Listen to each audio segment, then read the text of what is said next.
You are listening to the Practicing the Art of Small Business podcast with Shannyn Merlo and Julie Parker. Join their conversation about business, leadership, and the self-awareness journey to greater success.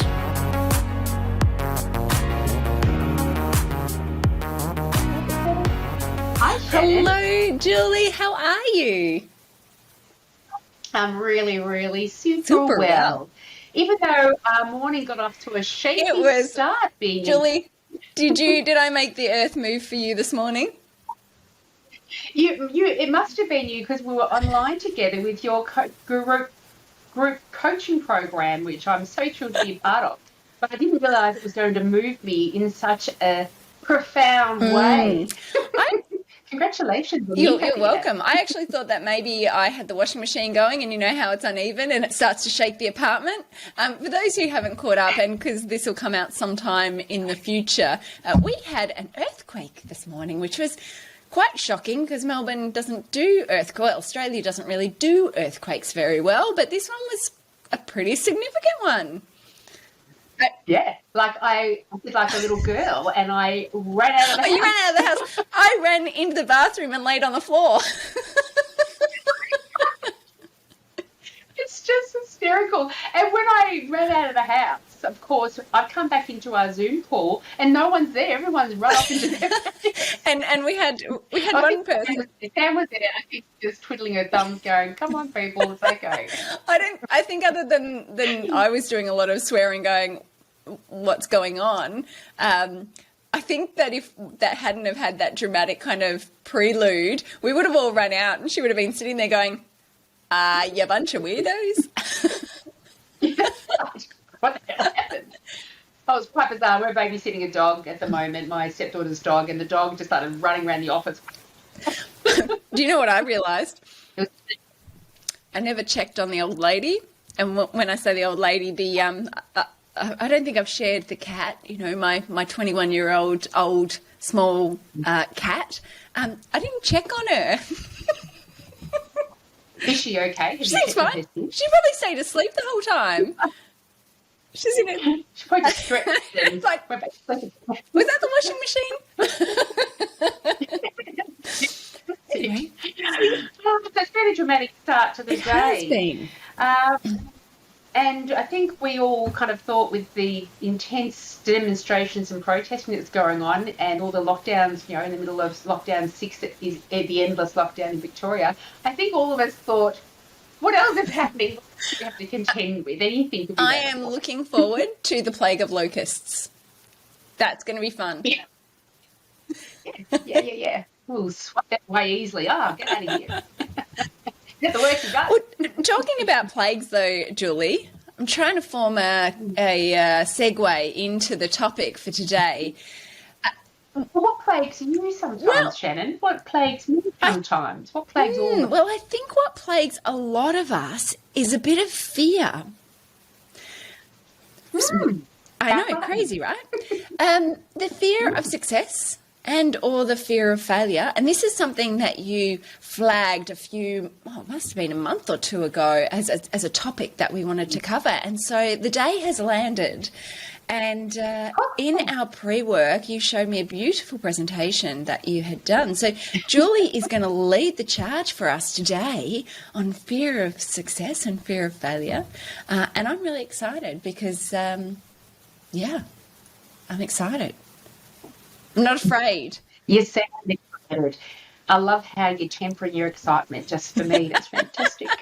Well, for those who are listening, obviously, when Julie said, "Do you want to do this?" and I said, "I am ready to overcome my fear of failure dealing with this topic in the podcast. Let's go." Julie, why did you want to cover this off a little while ago? What was coming up for you where you were like, this feels like a podcast episode? 2 reasons. Number one, when people used to talk about fear of success, I would say to them, I would think to myself, it's crazy. Who would fear success? Success is good. Success means you're good at what you do, and it sometimes means more money coming in, and more people admire what you're doing and the way you're doing it. You feel proud for yourself. So what's this fear of success? I don't understand it. These poor, wretched people out there that have this fear of success. And I also had the thought that fear of success, fear of failure, that's all just combined together, isn't it? Isn't that the same kind of thing? And so it did intrigue me. At the time, I'd said to Charles, who, for those that don't recognise who Charles is, he's my husband. He's a motivational speaker about passion and very self-aware. And I said to him, what is this fear of success? And when he took me down the journey of it, I said to him, oh my God, I fear success. I know. Me. I'm one of those. I'm not one of those people. I have no idea. I put my presentation that I showed you earlier, Shannyn, together for my club members. So my business is offering a membership to dental practices where they get all these beautiful lessons every week on how to be more effective in their position and as a practice for their patients. And I did a whole month about goal setting. And this particular week within that month was getting over what stops us from achieving our goals. One of those things is fear of success, and one of those things is fear of failure. And so I would love, Shannyn, if it's okay, to tell you what fear of failure looks like and what fear of success looks like, so we can help everybody see the difference between the two. Are you happy with that? Yeah, I can't wait. One thing that I'd love to add on before we go into the detail, because as you showed me, something came up for me on a more meta level, and I wonder whether just starting at that meta level might help our listeners before we go into the weeds. So back in coaching school, I love coaching school. They're big. They talked about 3 universal fears, and those 3 universal fears is that I'm not enough, I won't be loved, and I won't belong. Ooh. Yeah. So a lot of our fears can break down on the whole meta level to those sorts of universal fears. And I think that when you went through the presentation with me, which, listeners, I'm so excited that you're going to hear what Julie had because it's beautiful. I chunked it up into those meta levels and thinking about, that fear of belonging or fear of not belonging. It's all about that tribe, which I've talked about before. It's all about survivability. So a lot of these fears actually go back to, well, what am I, if I don't belong or I don't feel like I'm enough or I'm not loved, what's the risk to my survival?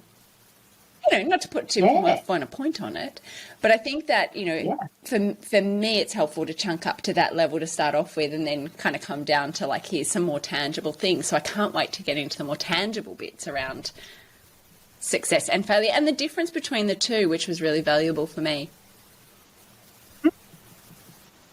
So, Chris, I've got some notes for you, Shannyn. This is so exciting, listeners. So, as everyone knows, that that whole classic diagram of the iceberg in the ocean, our conscious thoughts, the thoughts that we have active control over constantly, that's the very tip of the iceberg. That's what is quite obvious to us. If someone said to us, how are you feeling right now? What do you think right now? We'd be able to kind of grab that information from that top bit. But the stuff that is below the surface, all of our core beliefs, our values and crocodile brain responses to the world, this is what drives our behaviour. And our belief around what failure can mean and about what success can mean to us, if they are not helpful beliefs, then they will hold us back. So to give you an example of what we might be telling ourselves about what failure means to us and about what success means to us, let me throw a few phrases at you and see if they stick, Shannyn. Okay, if anyone's watching this on YouTube, if you can revert to the podcast version so that you don't see how uncomfortable I am as Julie reads through the things that may or may not affect me, I'd really appreciate that. Thank you so much. You are hilarious. I love it.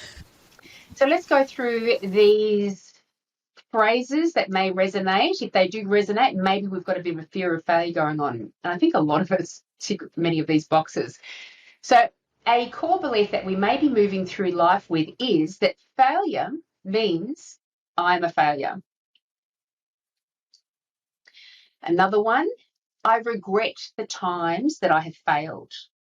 How often do we wake up at 1 o'clock in the morning thinking about something that we failed at years ago? We go, oh, good, can't get to sleep, but I can focus on that for the next 2 hours. So useful. Brain's so useful. Oh, yeah. Another one is other people look down on me if I fail. How about failure means, this taps into what you just mentioned before, failure means I am not good enough. People may stop loving me if I fail. Again, what you mentioned. People may stop loving me if I fail. What a terrible thing. Failure means life is a struggle. That's a big one. And you can see that with people that never feel like they can raise their head above the water. They're like, why would I even try? Because I just fail anyway because life is a struggle. Do you know what I love to say to those? Okay. Yeah. Okay. Keep going then. Okay. Give up. It's obviously working well for you. Give up. So, there's no point. Might as well stop. Yeah. Stop everything. Yeah. Stop trying. It's okay. Yeah. Just give up. Just give up. And then it reminds me of what someone said, and I've said before, I've quoted from this man once before, and I have apologised for the source, but I think the phrase is good because it was from Dr. Phil. Oh, Julie. Oh, listeners, I'm sorry. I'm sorry on behalf of all of our avid fans. I heard him say this decades ago. It's always stuck with me because I love it. And so when someone says, I shouldn't even try anymore because I always fail, and life is just a struggle or the whatever, this is the way I've always reacted, this is the way I always think or whatever. To have them turn around and say, oh, good, how's that working for you? Terribly, so that's why I'm so committed to it. It's good to be good at something. That's right. I'm good at failing. Just lead me to it. Go me.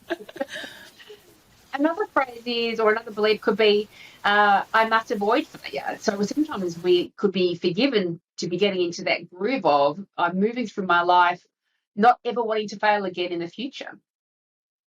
How unconscious do you think some people are on these beliefs? What I mean by that question, Julie, I just want to throw this around as a bit of a consideration. To be fair, as you were reading through the success things, that probably resonated more than the fear of failure things. Yeah. But I do have really good strategies to avoid things. I'm very good at avoiding things. I'm very good at that. Like, if you want something avoided, give it to me. Shannyn, top 20 reasons why you shouldn't do that thing now. But I wouldn't consciously say that I'm running that strategy out of a fear of failure. So how can people, if these aren't resonating with people, how do you think that they can become aware that those patterns are the ice cream, the iceberg are the, more unconscious bit of the iceberg? How can we sort of work out whether that's in play, even if we're not saying those words to ourselves? I would say the Japanese why 5 times. Okay, Shannyn. Tell me more. Why? Why do you say that?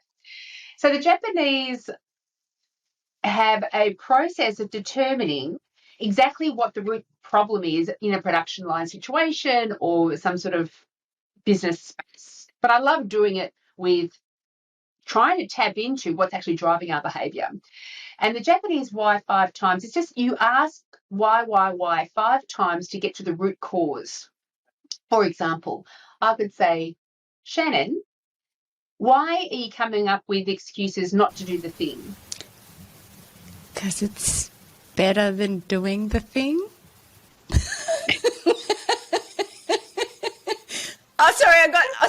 skip 5 steps to get to the answer. And why is it better to not do the thing? This is good, actually. I'm already on a thing. Why is it better to not do the thing? Because then I get to stay safe. And why do you need to stay Because safe? otherwise I'll get kicked out of my tribe and I'll die.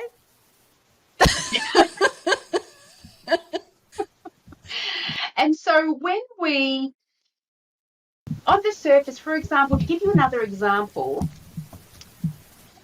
if someone is annoying me, what I've deemed to be annoying behaviour, at a dental practice, for example, and someone says, can you do this? And I snap at them uncharacteristically, because normally I'm a magnificently delightful human being, totally in control of my responses at all Who's this times. woman snapping? Doesn't sound like the Julie I know. That's right. Who would be? I've heard about this person. And they snap. And so you think to yourself, straight away we go into that usual conscious brain not take responsibility space of, I had every right to snap because I was busy. Everyone comes at me with things all the time. Can you just give me a bit of peace? I'm allowed to be snappy every now and again. For goodness sakes, I've got so much pressure on. I've got this going on and that going on. And so we go into that space to justify the response that we know deeper down we wish we'd never done, had that response. And then you go, why am I feeling this way? I'm feeling this way because I am really busy and I do want to put across to that person that I'm really busy. So snapping kind of came out as a way of controlling what they asked of me, because then if they were more measured in how they asked something of me, then I would have more time, or I wouldn't have to do it, or I could delegate it to somebody else and I wouldn't have to do the thing myself. Why that? Well, because I want to be able to deliver a good performance in no matter what I do. I already had a number of things on my plate and I didn't want to deliver a bad performance on that thing. Why does that bother you? Because I'm a consultant going out to dental practices and I am paid to be very good at what I do, and people should be able to put a whole bunch of things on my plate and I should be able to manage it gloriously. Why does it bother you that you may have dropped the ball on one thing? Because it means I'm not good enough.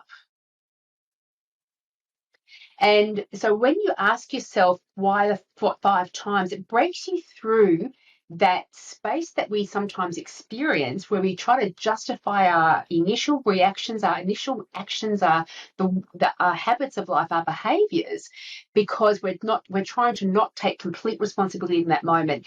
And so asking why 5 times pushes through that bit real quick so you can actually start to understand what's truly going on for you and why you're thinking and feeling a certain way. Very good. Okay. So was there other items on your failure list? Because I think you'd added some items which I really liked. I did. So they're the things that, the beliefs that we can often have around failure, the ones that I've just listed then. Tony Robbins, magnificent Tony Robbins, he said there are 4 signs that you are suffering or that you are experiencing fear of failure. Number 1, you worry what other people think. Number 2, you set low expectations on yourself. Number 3, you procrastinate. I don't know what you're talking about. Number 4, you can't move on from failures. And you go through that list and you're like, yeah, I can see myself in all of those things at varying degrees over my life. And maybe we live with this for our whole life, but we are going to go into, later on in the episode, we are going to be talking about what we can do to overcome these fears as well. So we're not going to just leave everyone hanging there going, oh, I had no idea how useless that was. Now it's clear to me. Thank you so much. The additional signs of that fear of failure may be going on for you, I've added another 3 things. Number 1 is perfectionism, because if we continue waiting for it to be perfect, then we never have to put it out there. And I think you've spoken about in the past, Shannyn, or somebody has, when we're creating an online course, for example, we can go, but it's not quite right yet, because when it's quite right, that means I have to actually launch it, publish it, and it's therefore up for scrutiny by other people. And so perfectionism can certainly stop us from moving forward. Easily distracted, what you were talking about, your 20 reasons not to do the thing. And avoid responsibility as well. I think the avoidance of responsibility in the moment can be a sign of fear of failure. What do you think of those? I think they're great. I think it definitely touches on certainly understandings that I've got for how I avoid failure. I just I have a couple to add that I've just found that I think are very helpful because it also connects to some of our podcast episodes. Nice. I love when that happens. One of the things was that success and therefore fear of not doing it is that it's a natural talent. So if I don't have the natural talent, then I'm likely to fail at it. So there's no point in trying. Mm-hmm. And that really is that really is about that growth mindset. And it does go to those beliefs around that it doesn't matter what talent I have, if I focus my energy and attention on improving in that area or striving for that goal or being successful in that way, then I will be successful. My natural talent doesn't evolve around that. And the other thing is, and this is certainly something that Shannyn may or may not have experienced, is the frustration that success happens overnight. That it is, I think the fear, and this isn't so much the success, I think the fear of failure is that, well, if I haven't done it overnight, then it does go to the thing of I'm not good enough and therefore I fail, whereas actually acceptance that success takes a lot of steps, and it's normally, 2 steps forward, 5 steps back, 1 step forward, 6 steps back, 10 steps forward, 20 steps back. Like it's sort of an ongoing process. And so I've certainly, because I've sort of like, I'm not there yet, I've failed, that actually does impact me and certainly stops me. Again, I don't want it to be Shannyn's therapy session, but it certainly has stopped me and certainly been a factor in, and again, it's not so much failure, but certainly there's a driving mechanism underneath the icicle, the snow cone, the iceberg that is driving behaviours because, that frustration, I don't know it yet or I'm not there yet, means I'm not good enough, which is the fun. I reckon that's a classic one because my journey, which I think is very similar to anyone in my space, you included, Shannyn, where your success is how artfully you market your message, word your message, design your promotional material, structure the message, the words that you use. There are 500 things that you need to get right when you are exposing yourself or putting an impression on people time and time again, whether it's through email campaigns or Facebook advertising or whatever it is that you do to promote yourself, there are so many adjustments and tweaking that you need to do in order to get the 500 things right that all of a sudden then, yes, you've got constant sales coming through. And but we don't know that at the start because that's a learning journey. Unless you've studied marketing, then you learn it as you go. And you start to recognise, oh, that's another area that I need to get that right. Oh, that's another area. So the inclination is to put out your first advertising campaign and look at it, you go, no, I'm bored. I mustn't be good enough. And that doubt that comes in, maybe you were never good enough. Maybe this whole thing will fail.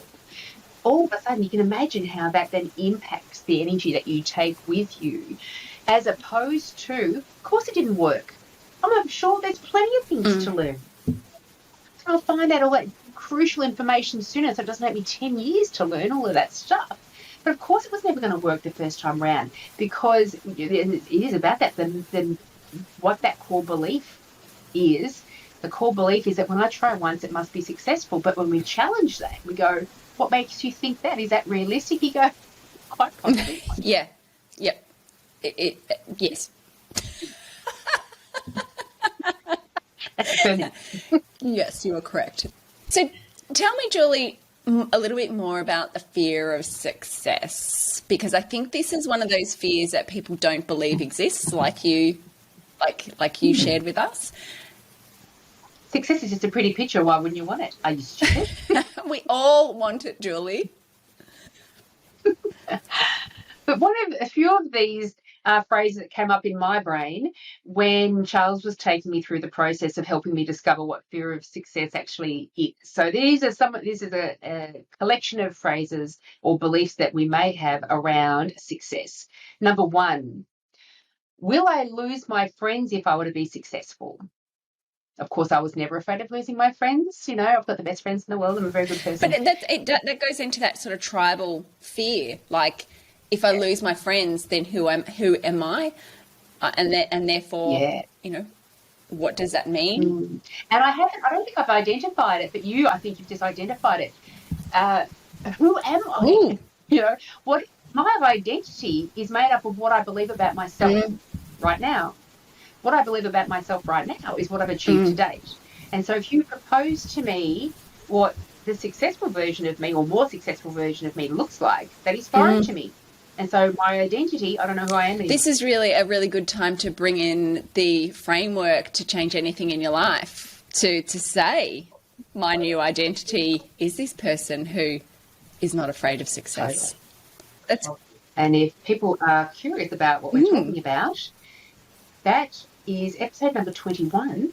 Go back and listen to it. Shannon's framework to change anything in your life, not just some things. Anything. And what was our growth mindset one? I think it was 3 or 4, episode 3 or 4 or 5 or 6. It was a single digit one. It was Check me out. Shannon. Woohoo! She's got a marvellous memory. Marvellous memory. I wasn't afraid to put that out there, Julie.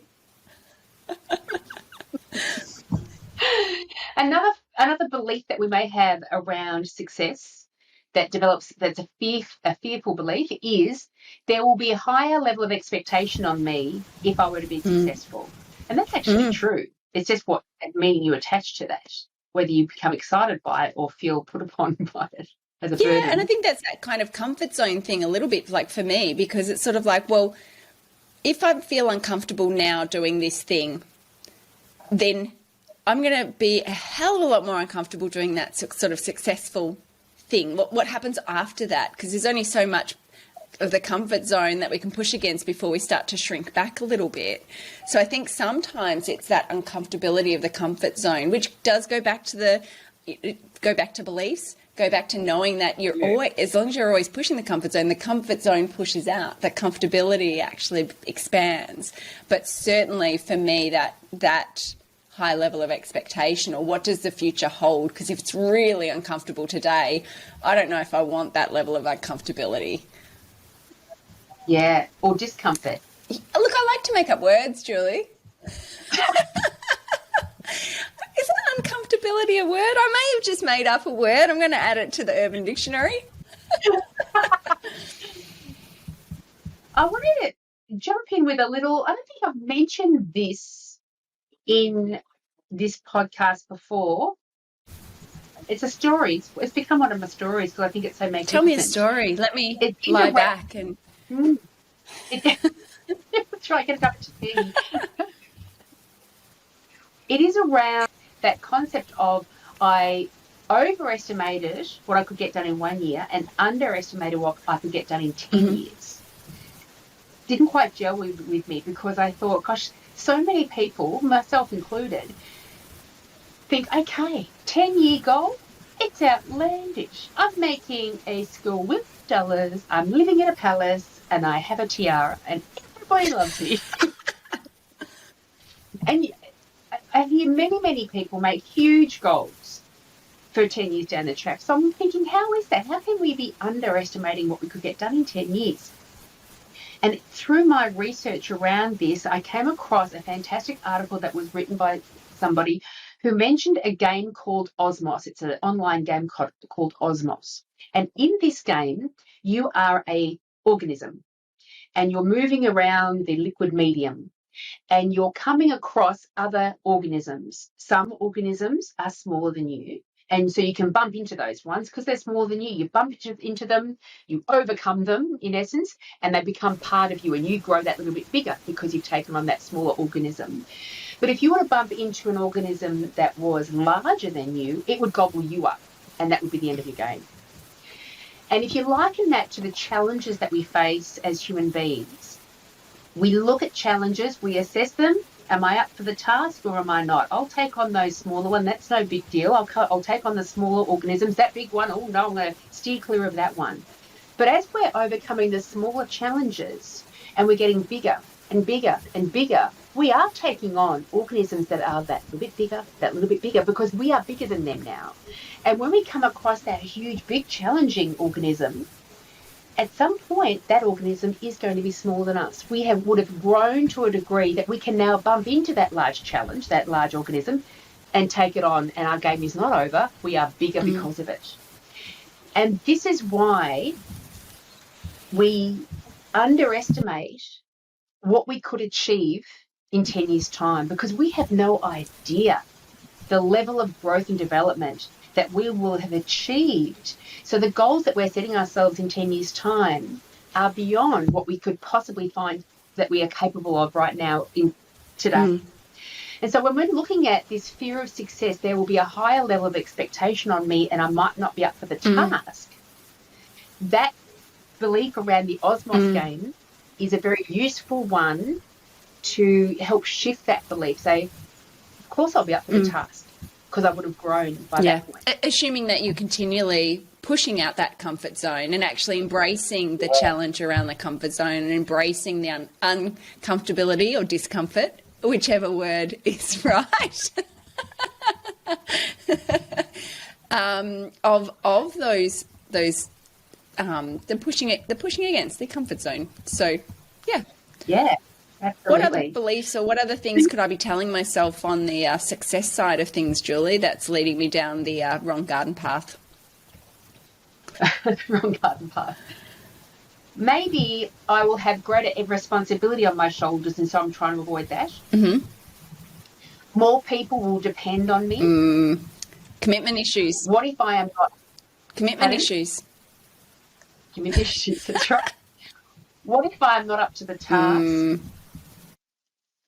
I will not be able to sustain my success. Oh, that one hit me. When you helped me through a particular, one of our past episodes, you were taking me through a process. Maybe it was episode 21, but that was a big part of what needs to change in order for me to embrace the success of having a $1 million turnover a year business. One of the theories that I had was, but then I have to then sustain that success. Maybe I want to avoid that. What happens if I fail and lose all of the success that I've earned? Yeah, because if you never got it in the first place, then you've got nothing to lose, right? Yeah. And that's, you can think about that with love, can't you? If you've been heartbroken a couple of times, or even with pet ownership. I've had a couple of dogs that I just love so much, but then they die. So I'm not going to even do it again anymore. I'm not going to get another partner, not going to get another dog. Because if I don't develop that level of intensity, that success, that love, that whatever, then I've got nothing to lose. It doesn't hurt when it goes. What if I change and my partner or my family no longer love me? Again, goes back to what you have been, those three core. I'm not going to be enough, I'm not going to belong, and I'm not going to be loved. What if I get too busy to do the things that are important to me? What if I'm so busy maintaining this tremendous success that all of a sudden I'm not enjoying my life anymore? And this one is big. What if I turn into someone I don't even like? Yeah. Like, what if the belief around success means that you have to become arrogant or egotistical or ruthless? What if I have that belief around what a successful person looks like and I actually don't like myself? And that resonates so much with regard to money beliefs.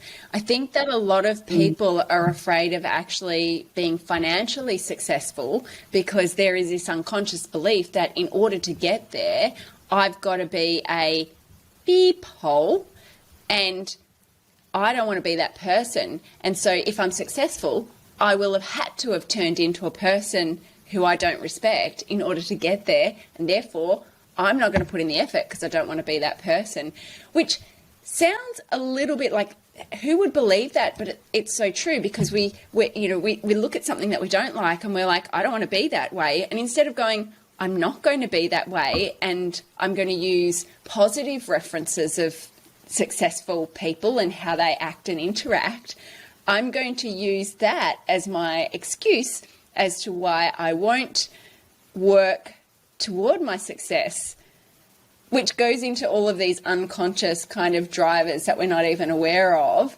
But certainly kind of going, instead of picking a good frame of reference, a positive frame of reference, I'm going to pick a bad frame of reference, and then it justifies why I don't need to be successful, because I don't want to be that poor frame of reference. Yeah, spot on. What if I don't like the lifestyle of the successful me? So I read this one, I thought, I can see how that could work. So if you've got someone that wants to be wildly successful, but in their brains they think, but then I'd have to do a lot of networking, meeting a lot of new people. Maybe I'd have to speak publicly. Maybe I'd have to try to motivate a group of team members. Or what if I don't like what that level of success looks like in terms of my lifestyle and what's required of me? What if I don't like the workload? What if I put such a burden on myself that in order to maintain the success so I don't fail and all the rest, I'm now doing a workload on my daily schedule that I don't like. And then you've got that whole, I got it. In order to continue doing it, I need to be unhappy in the work that I'm doing, which means then I will lose what I had, which then, you know what? I might just not do it in the first place. And, you can really see how we could be subconsciously painting a pretty ugly picture of what failure looks like and what success looks like.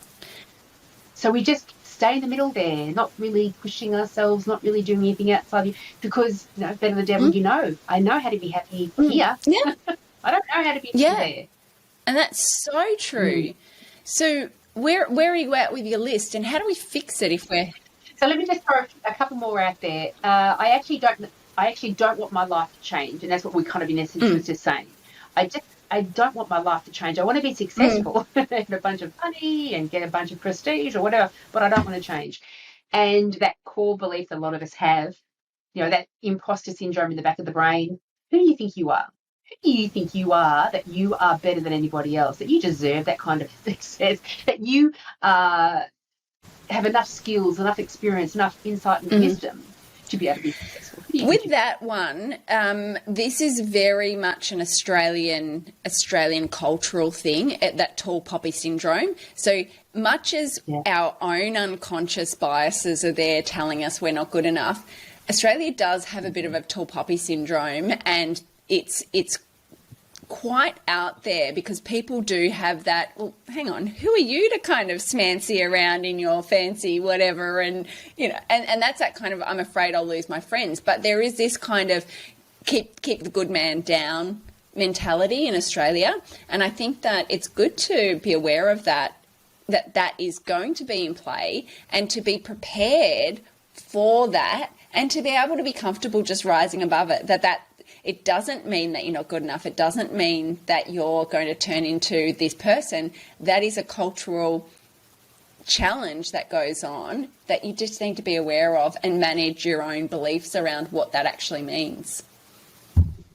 Yeah, because it can play out in, I know that people will try to drag me down, and so I'm going to make sure I beat them to the punch, drag myself down first, so there's nothing that they can do to self-depreciation, damage me. Yeah. And so one of the strategies on that one, I know that we don't want to jump to strategies, but definitely, you're the sum of the 5 people you hang out with. So you make sure that the 5 people that you most hang out with are those people who are rising you up, who are challenging you to be better, and not bringing you down into a level that keeps them comfortable. Yeah, absolutely.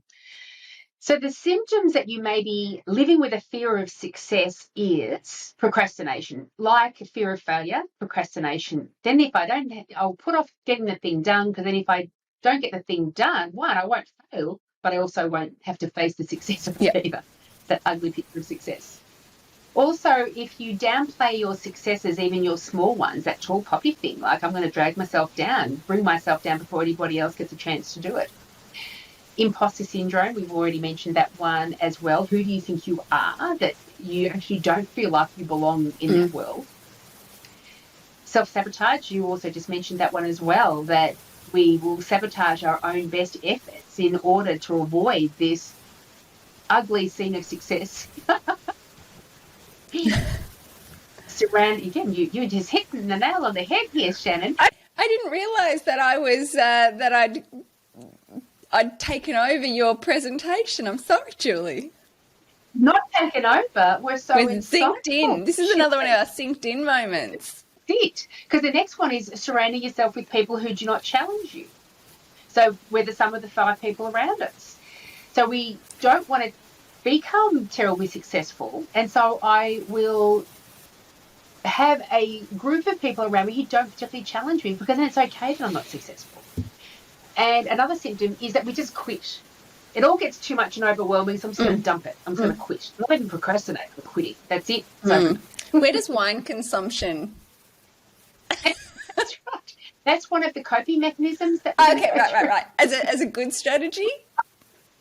That's it. As a really good strategy. I'm on track. There's this quote by Dennis Waitley that I think is worth having said out loud. Procrastination is the fear of success. People procrastinate because they are afraid of the success that they know will result if they move ahead now. Because success is heavy, carries a responsibility with it. It is much easier to procrastinate and live on the someday I'll philosophy. I want to answer that, but I'm just going to look at something shiny instead. That's right. And so what do we do to overcome, if I've gone through these beliefs and these symptoms, and there are people out there that think to themselves, by crikey, I think I do have a fear of failure. I think I do have a fear of success, and it might be hindering my progress. What do we do about that? I mean, what we're talking about is tapping into the core beliefs that we have that quite often were generated and implanted in our subconscious brains before the age of 7. And I've mentioned Dr. Bruce Lipton in the past. You know, we are moving through this world with some core beliefs that were established when we were very, very little, and we've never challenged them.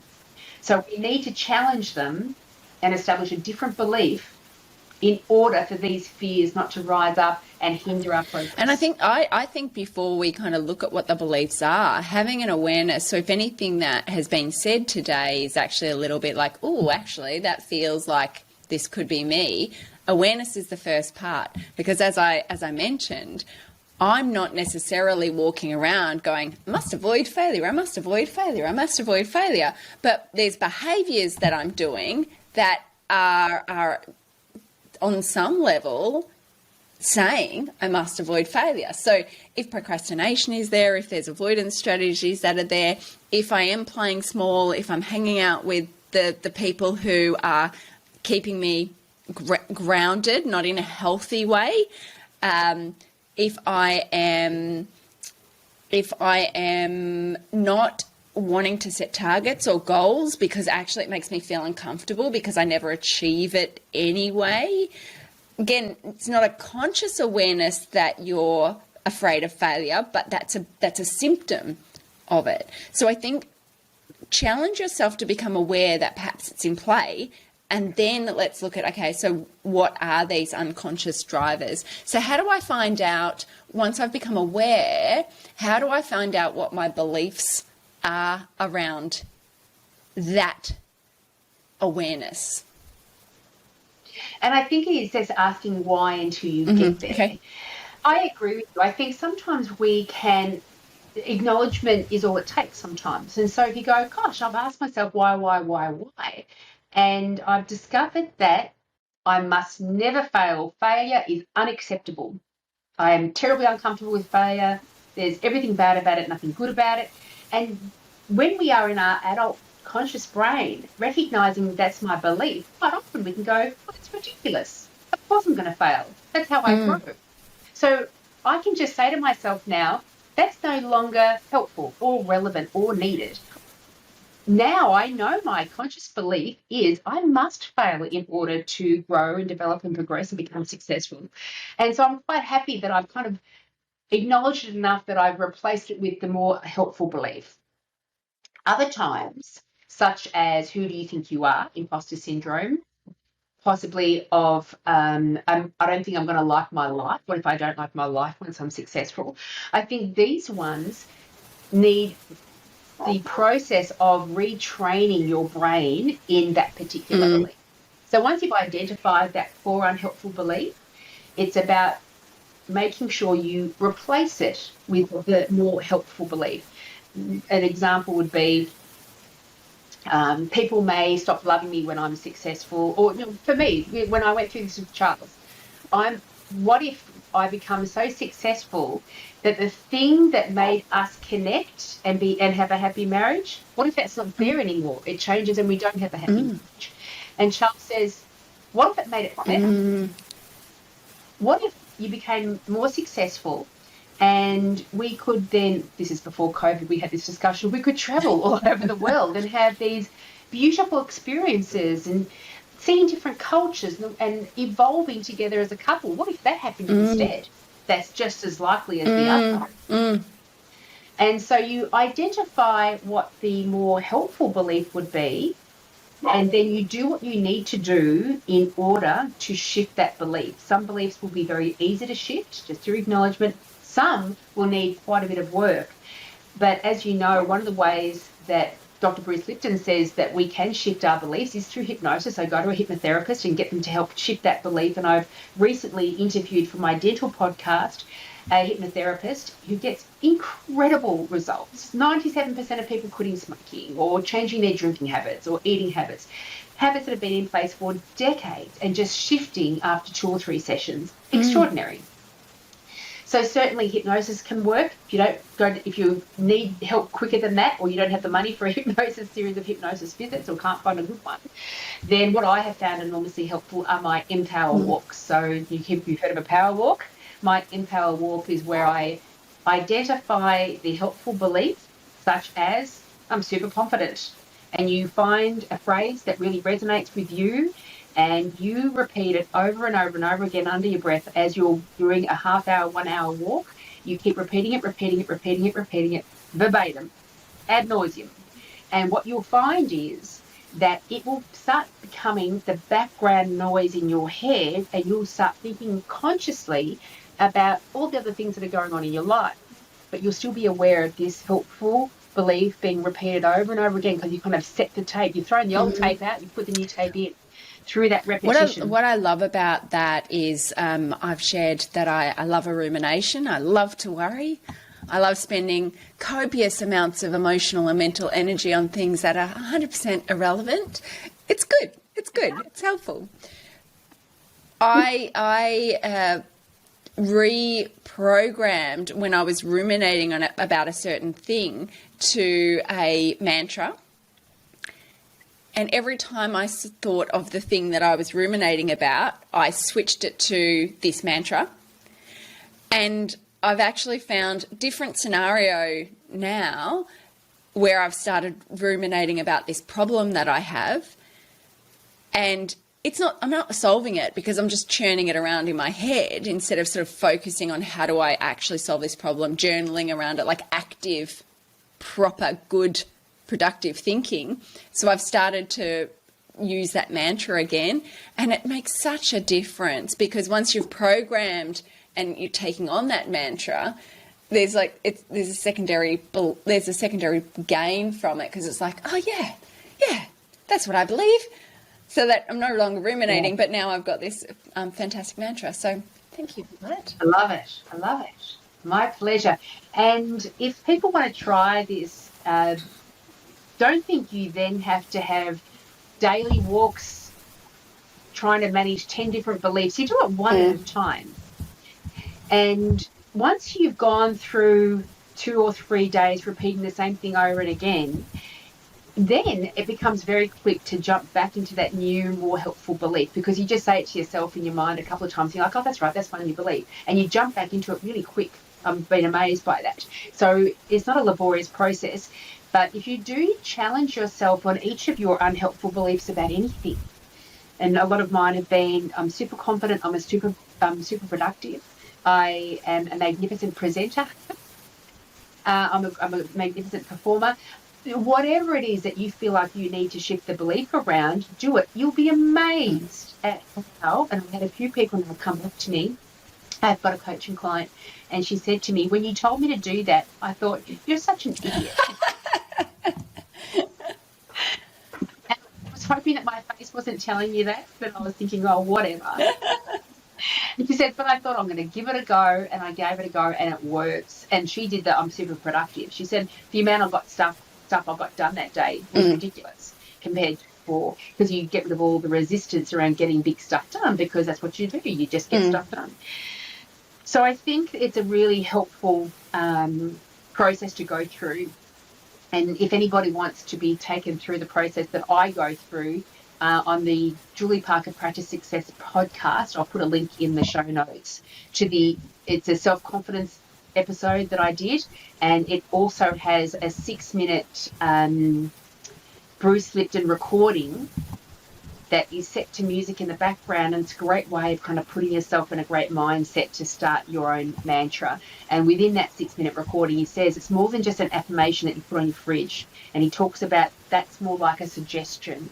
Whereas if you repeat it over and again, that's a mantra. That's something that's actually shifting that core belief.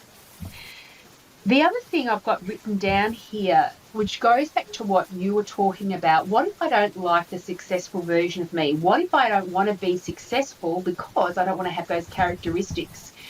A great way to manage that kind of fear goes back to what you love, Shannyn, values. Use that as a calling card to identify the values of being a good human being. And once you've identified your values, you can release that core belief, because it won't end up being you. You've got to take your values with you. I think also what I would suggest is creating a life by design, and that's probably someone's branded that. But when people sort of set up their vision boards for their future life, focus on if I was going to design my ideal life in the future. And one of the activities in life coach school, bringing back the old school stuff, is to define your ideal day, and to think about in your ideal life on an ideal day. This is not about sitting on the beach sipping mimosas at 9 a.m. This is life as standard, but what does my day look like? Who am I interacting with? What's important to me? Where am I focusing my energy and my time? How do I spend my money? How do I spend my spare time? So you actually build a life by design, and then make sure that your daily activities are working towards that life by design, living certain level of values and things like that.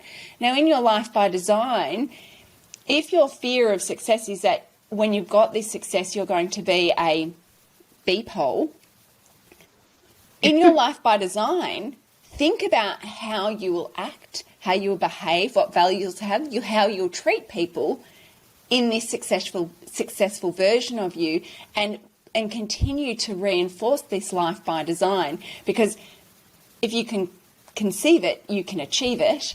And when you conceive it as you actually want it to be, then it really challenges those core beliefs around, oh, well, I'm going to have to be that person in order to have this. So I completely agree with you, Shannyn. And then when you went through with me the framework to change anything in your life, you had me design my day. And I wrote at the time, my days will be spent, because I usually go on site to practices quite often. But now with the club membership, my days will be spent doing research, developing content, doing the podcast, like getting guests and recording the podcast, editing the podcast. I'll continue on with my blog that happens every week. I'll be doing the lunch and learns, putting them together for the weekly lunch and learns that the members get. And I'll be networking, doing a whole bunch of networking. And it was ridiculous. I don't think I'm responsible for lockdown. But within a couple of weeks of identifying my ideal day when I'm successful, it that's exactly what my day was, because I couldn't go back out to practices during the lockdowns. And so my days became that. So I was like, wow, that's strong manifestation. Everyone has to come on for the ride. But I actually think this is just how you look at two sides of the coin, right? If you hadn't have done that work to say, in my ideal day, I spend it like this, put it back into lockdowns, you could have actually spent your days kind of churning your wheels and kind of getting angry and frustrated at the situation. Whereas you were like, well, how awesome is this? The life by design that I really want is now available to me, so now I can implement it. So I think sometimes actually taking the time to really think about these things can really help us to set a pathway and have awareness to say, oh, wow, that opportunity is now in front of me. Look at me creating this life that I said I was going to create. Yeah. Just one thing I wanted to add in, I hope it's valuable, and that is, constant and never-ending improvement.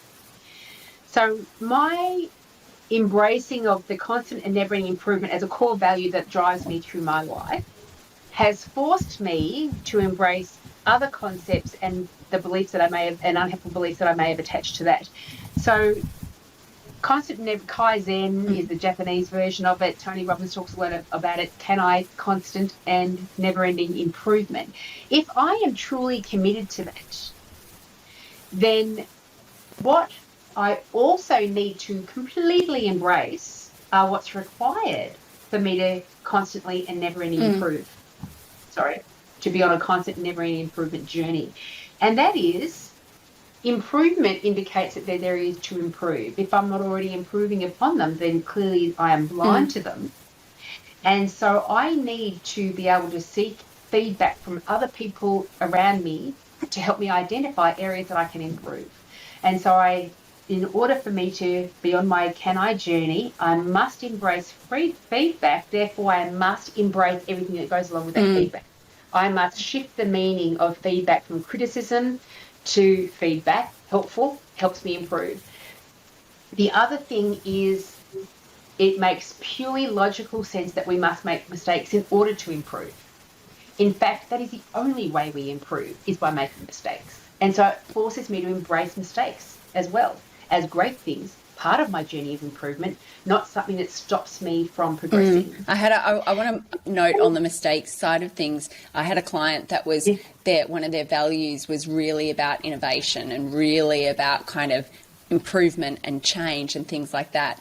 And one of their key performance indicators was the number of mistakes that got reported in, and the higher the number, the more excited they were. They celebrated their mistakes, and they actually used it as part of a culture change, because it's like, let's celebrate that we found this mistake or this problem so that we can develop a solution for it. So actually they were looking for failure in order to live this value of innovation and constant change. How's that for a reframe on a mistake? Really fantastic. Really fantastic. Another area that I must embrace in order for my constant never-ending improvement journey to live out is what happens before we're good at anything. When we're still learning the thing, while we're still making mistakes in the thing, we feel incompetent. So I have to embrace incompetence, because that's the starting point of all growth. Yep. So it forces me, and this is what you were talking about with the comfort zone. You've got the comfort zone, but just outside the comfort zone is the growth zone. And the growth zone, you're always feeling elements of incompetence in the growth zone. So see that feeling of incompetence rather than something to be avoided. See it as, and embrace it as, oh, wonderful, this means I'm growing. And the fourth element of is practice. Don't resist the amount of times you need to get something done before you master it. Yeah, I'm that guy. I only like to do it once. I hate inefficiency, so I figure if I have to do it more than once, then it's been like, it's like when you are working on a Word document and it's 3 pages long and you've forgotten to save it, and then it doesn't save. It's like, oh, why? It's really interesting. When I've been writing my blog now for, I think, 7 or 8 years. And most of the time it has been weekly, at the longest fortnightly. There was a couple of instances where I didn't do it for a month or two at a time, but they were all rare. And was because we don't sometimes see how quickly we do progress, how much we do grow in that, that osmos thing, how much we become, we do grow and get better. Because we, in the moment, we're always feeling it's such an slow incremental thing. But with the blog, because I put everything in my online diary, I have really said, I used to put 2 hours aside to write a blog, only a 300-word blog, and I put 2 hours aside because it would take me that long to have a thought and put a concept to it and do a bit of research and then put it all down on paper and then reread it and then edit it, and then I eventually give it to Charles for a final edit to make sure it's grammatically correct because he's very good with that. But the amount of time I've needed for my blog articles has gone down. Now I get it done in half an hour. And if we had some sort of gauge of growth in many areas of our lives, I think it would be an inspiration and help motivate us for future growth, because we can actually see more tangibly, gosh, I do improve when I put my mind to it. Okay.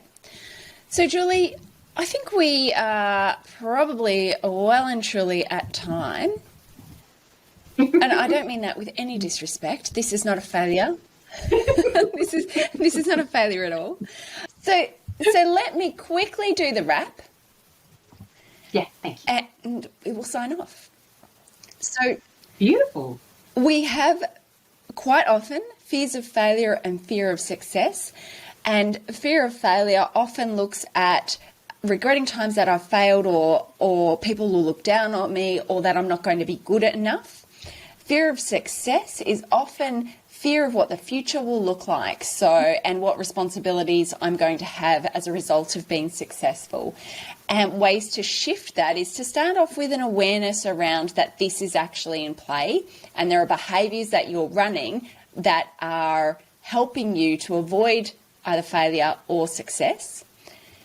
Think about the beliefs that you are holding in relation to these behaviours, these driving behaviours. So what are the beliefs? What beliefs do you have? And then looking at a reframe on that belief. How can you look at it differently using the constant repetition of a mantra or an affirmation to help shift those beliefs, but also defining your life, the life in the future. My future life is someone who embraces failure as opportunities for growth and opportunities for improvement.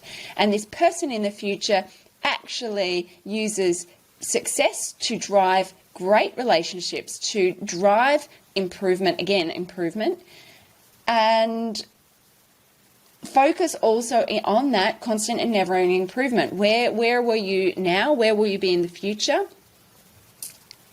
If you embrace this change as something that isn't about improvement. Did I cover everything off, Julie? You, as always, did it magnificently. Thank you. Thank you very much. Well, Julie, as always, a wonderful, informative growth podcast episode. Growth. My words aren't working. I will improve on that in the future. I am a good speaker. I am a good speaker. I can use I use my words proper. And I'm sorry to those people that really physically had an effect on. I use my words properly. Thank you. Good. Nice going. Thanks, Shannyn. So lovely as always. I look forward to seeing you next time. Ciao. Bye.